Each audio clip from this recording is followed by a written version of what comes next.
My name is Patrice Hale, and I had spent 2 months preparing for my sister's wedding.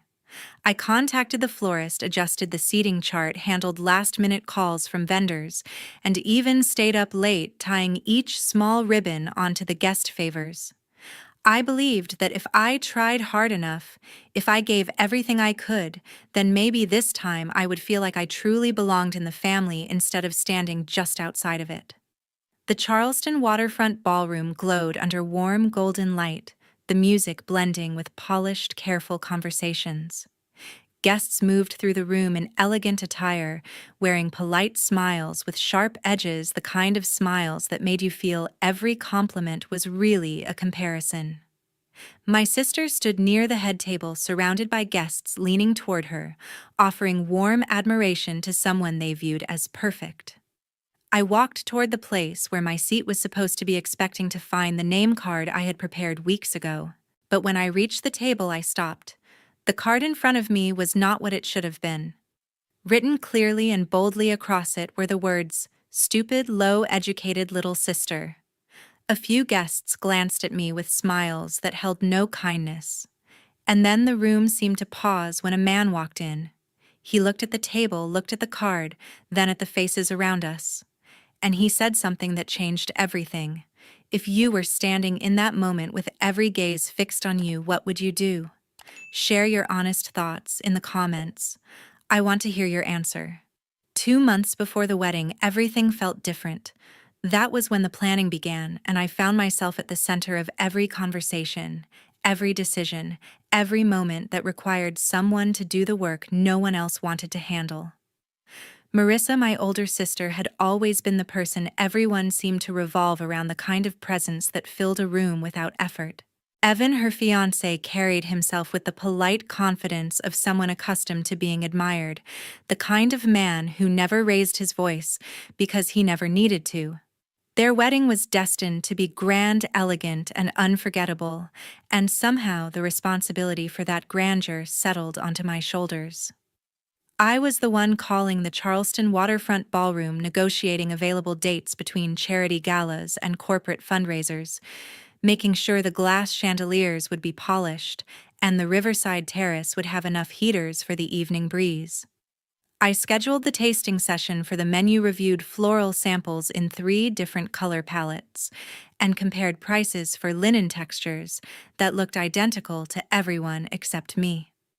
Every time I updated Marissa, she would respond with the same tone, sweet on the surface, yet dismissive underneath, as though my effort was simply the natural order of things. "You know this means a lot to our family, right?" she would say. "It would just feel wrong if anyone but you helped me. You understand that." Evan would occasionally lean in during these conversations, offering a compliment that sounded polished and hollow. "You're doing great," he'd remark, but his eyes were already elsewhere, scrolling through his phone or admiring his watch. His approval felt like something delivered out of habit, not sincerity. It was as though the contributions I made existed only as background noise to their celebration. At home, the dynamic was no different. Mom reminded me repeatedly that I was the reasonable one, the one who could be counted on not to cause stress. She framed her words as parental wisdom, but the message was unmistakable. "Marissa has a lot on her mind. You know how much pressure she's under. Just help her. You're better at handling these things anyway, Patrice." The expectation had been set long before wedding invitations or flower arrangements. I had been raised to soften myself so others could shine. Dad stayed mostly silent, observing from the edges of conversations, always appearing as though he had thoughts he never spoke. He watched the way tasks accumulated on my shoulders, saw how exhaustion settled into my eyes, but whenever I caught his gaze, he simply offered a faint, tired smile.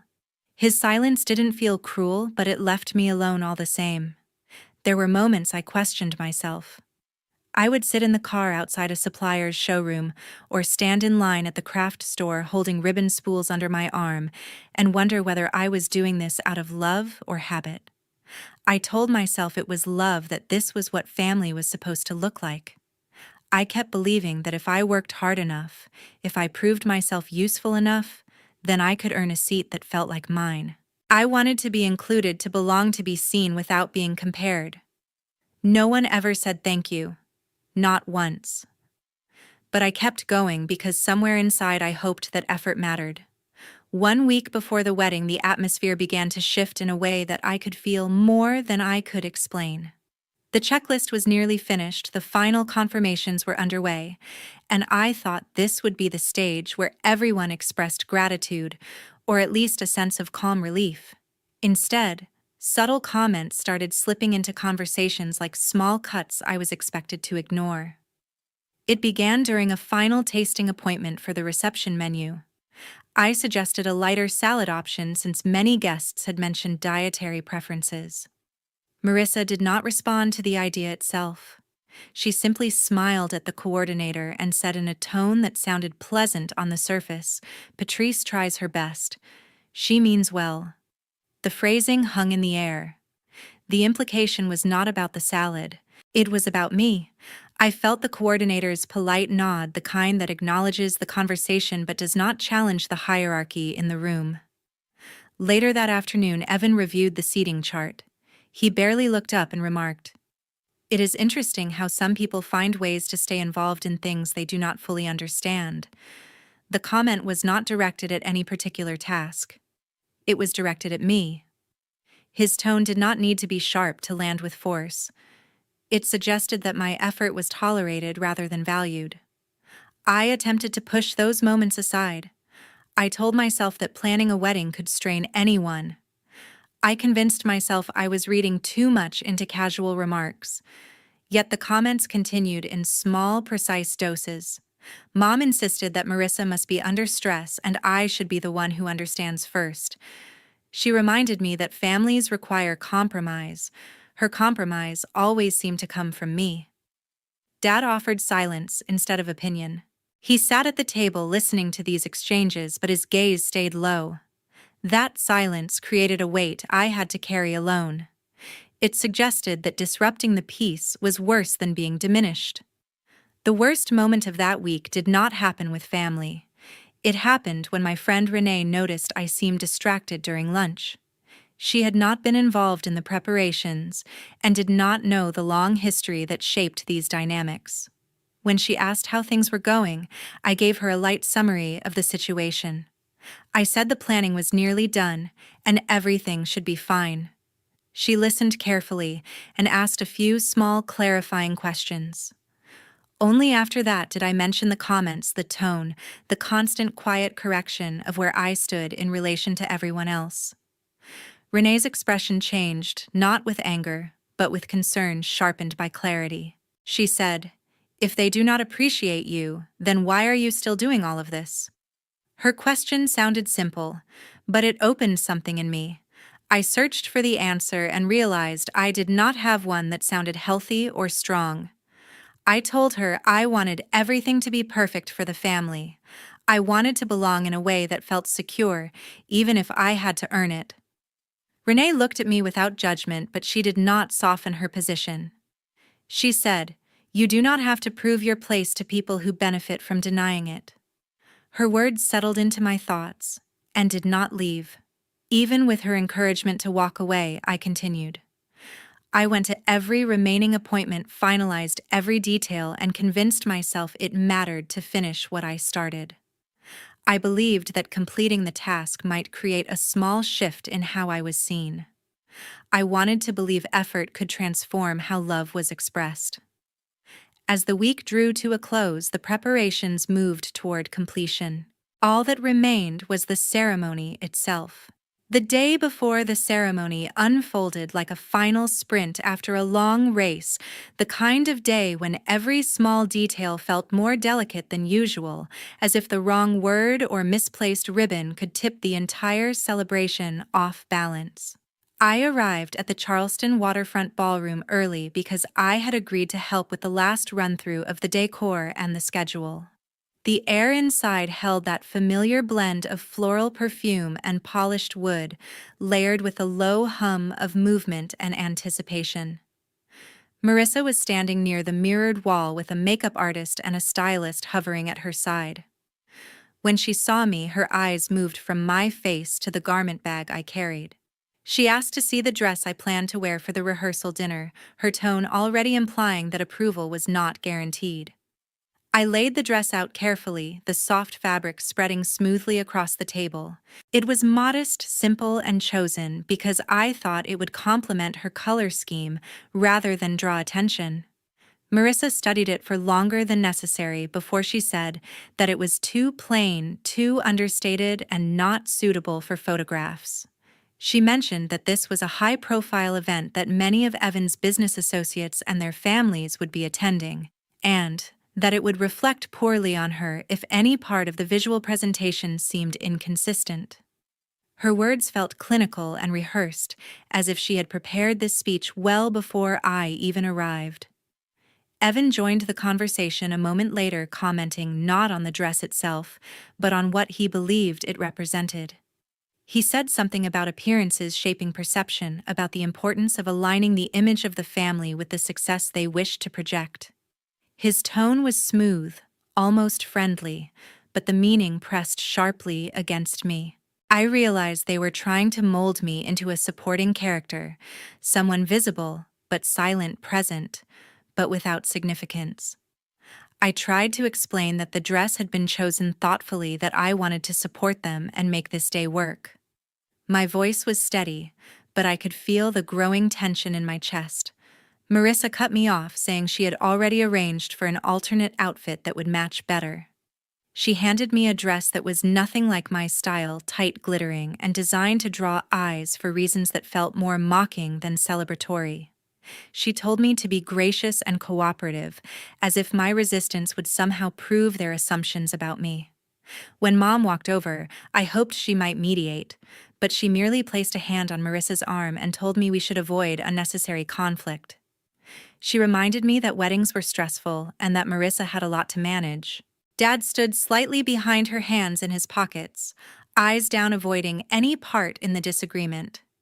I understood the message with painful clarity. I was expected to bend because that was the role assigned to me. I carried the substitute dress to the restroom, and for a moment I stood alone, feeling the quiet thicken around me.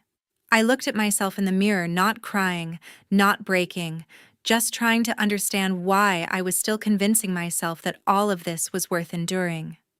I told myself that tomorrow, when everything unfolded and the vows were spoken, I might feel like I belonged even just a little.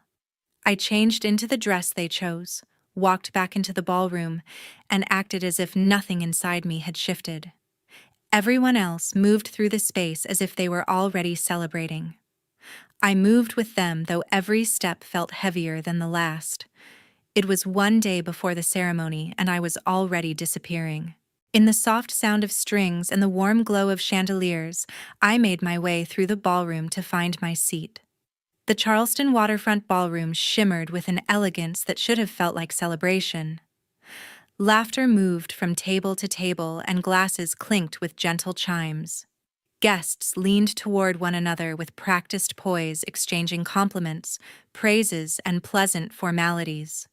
Yet beneath that polished surface was a tension I could feel the moment I stepped inside, thin as thread, but unmistakable to the one who had been holding it for too long. I passed tables filled with people I had coordinated, contacted, organized, and reassured throughout the planning process. They greeted one another with warmth, but when they saw me, their eyes shifted as if my presence reminded them of something they did not wish to acknowledge. Still, I searched for my table with a small hope that the ceremony itself would wash away the unspoken distance that had grown around me. When I reached my seat, I saw the place card before anything else. It was positioned neatly against the folded napkin, lettered in the same elegant script that I had selected weeks earlier during a late-night call with the stationery designer. But the name printed on it was not mine. It was not any name at all. It read, "Stupid, low-educated little sister." The words felt impossibly loud, though no one spoke them. A short, strained laugh broke from somewhere to my left. Someone across the table lowered their gaze, yet a faint smile betrayed the amusement curling at the edge of their lips. The laughter spread subtly, carefully, as though wrapped in polite restraint, but its cruelty was unmistakable. It was the kind of laughter designed to exclude, to define the boundaries of who belonged and who existed only to be compared. I did not speak. I did not sit. My hands rested on the back of the chair, steady in a way that did not feel like calm, but like shock trying to hold me in place. Marissa saw me, and her expression shifted into something that resembled a smile, though it carried no warmth. There was a glimmer in her eyes, a triumphant satisfaction that told me this moment had not been accidental. It was intentional. She wanted me to see it. She wanted others to see me seeing it. Beside her, Evan did not laugh. His reaction was quieter but sharper. He watched me with the measured detachment of someone evaluating how much damage a single scene might cause to an image he valued above relationships, above sincerity, above dignity. His silence was not neutral. It was approval. The music continued. The glasses continued to sparkle. Yet the air around our table had changed. For a moment, I considered sitting down and pretending it meant nothing. I thought of the late nights tying ribbons, selecting linens, finalizing vendor changes, and rewriting schedules at dawn. I thought of the times I told myself that love and belonging were things one could earn if they simply tried harder, gave more, sacrificed, quieter. But something inside me shifted, subtle yet solid, like a door that had been left unlocked finally clicking shut. I stepped back from the table. I was going to leave, and then the doors to the ballroom opened. A man entered, steady in his movement, purposeful in his presence. This was Caleb, my partner, and the primary investor behind the company Marissa and Evan had built their ambitions upon. He did not raise his voice yet. The energy in the room changed as soon as he stepped inside. Conversation slowed. Heads turned. Even the music seemed to soften. He approached the table, saw the place card, and read it without touching it. His gaze lifted slowly, meeting Marissa's first, then Evan's, then the guests who had laughed, and now sat motionless. His voice was calm and clear. "It seems we should talk about something you never bothered to understand," he said, "especially about what holds your company together and what happens when the foundation is removed." Marissa was the first to react. Her smile faltered, the confidence in her posture collapsing as realization settled into her eyes. She stepped forward, voice strained as she tried to sound composed, insisting that the place card had been a harmless joke and that everyone was reading too much into it. But there was no laughter left to support her now. Evan's face drained of color. His hand tightened around the back of his chair as though he were bracing for impact. He understood immediately what Caleb's words meant. Without the investment, their company would not survive the quarter. The future they had paraded all night began to fracture in real time. "Wait," Marissa whispered, reaching out. "We can fix this. Don't go." Caleb looked at her, then at me. We walked out together. The ballroom remained silent behind us. 3 weeks after the wedding, everything that had been carefully staged to look effortless began to unravel in ways that could not be hidden. I heard the news in fragments at first, pieces carried through mutual acquaintances and industry whispers until the full picture took shape. Caleb had formally withdrawn his investment from the company that Marissa and Evan had spent years promoting as their shared legacy. His decision was documented clearly, professionally, and, without malice, in the official statements that followed. There were no accusations, no public spectacle, only a precise acknowledgement that he could not continue supporting a business led by individuals who treated others with disregard, especially someone he cared for. The loss of his backing created an immediate shock within the company's internal structure. Their liquidity had already been tight, held together only through projected revenue and the confidence of future partnerships. Once Caleb stepped away, several investors who had entered the deal because of his presence reconsidered their positions. Meetings that had been full of ambition turned into urgent discussions about emergency capital restructuring plans and the risk of default. Vendors began requesting faster payments, and consulting firms withdrew their services when invoices remained unsettled. The polished image that Marissa and Evan had shown at the wedding shimmered and cracked under scrutiny. The press coverage did not begin maliciously. It started with a short industry note regarding a strategic investor exit. However, investors talk, and so do clients, and soon articles appeared questioning management stability. A few days later, an internal dispute leaked disagreements between Marissa and Evan over financial decisions and accountability. Their disagreements became louder, more frequent, and more difficult to hide. While they had once presented themselves as a unified, aspirational couple, their conversations turned into arguments about blame, oversight, and reputation. At home, the tension grew. I did not witness these moments directly, but I heard enough through the family to imagine the atmosphere: raised voices behind closed doors, long silences during dinner, separate bedrooms. The marriage that had been celebrated with cameras, speeches, and applause began dissolving into distrust. My mother attempted to speak to me only once during this period. She chose her words carefully, as though acknowledging the situation too clearly would make it more real. My father said even less, but his silence felt different than before. It carried the weight of someone recognizing something too late to change it. Marissa eventually reached out.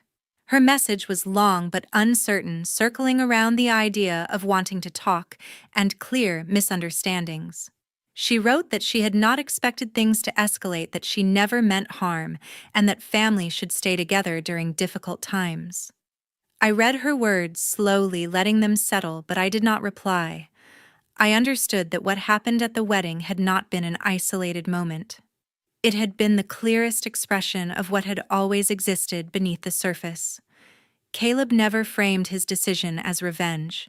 He told me one evening as we sat together quietly that dignity matters in both love and work. Choosing to protect it was not cruelty. It was clarity. And clarity once found is not something you return from. A long time passed after everything that unfolded in the weeks following the wedding. The intensity of the events gradually dissolved into something quieter, and my life rearranged itself without the presence of the family I once kept chasing. The distance did not begin with a dramatic declaration or a final confrontation. It simply began with stillness. A stillness in which I allowed myself to acknowledge that I was no longer obligated to return to a place that had never welcomed me fully. I rented a small apartment near the harbor where the windows opened to the sound of water against the docks. The mornings came gently there, and for the first time in years I woke without rehearsing how to earn my place among people who insisted I already fell short. I learned how to cook only for myself, how to fill my evenings with books, walks, and quiet music. There was no grand transformation, no sudden revelation of who I was meant to be. There was simply space and the ability to breathe inside it.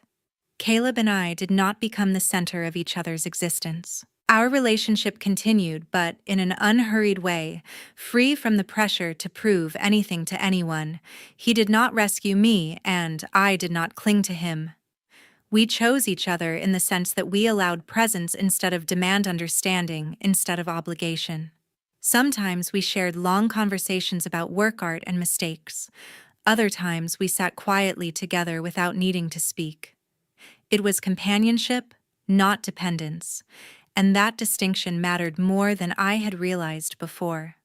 I did not return to my parents' home for holidays, nor did I feel the need to explain my absence. There was no hostility and no longing either. Messages arrived occasionally, written with a tone of cautious politeness rather than affection. I answered only when necessary. I did not avoid them out of anger. I simply recognized that peace cannot grow where dignity is treated as negotiable. Some distances are not punishments. They are boundaries finally respected. The world continued for everyone else as well. The life they built shifted along its own path without my presence, and I let it.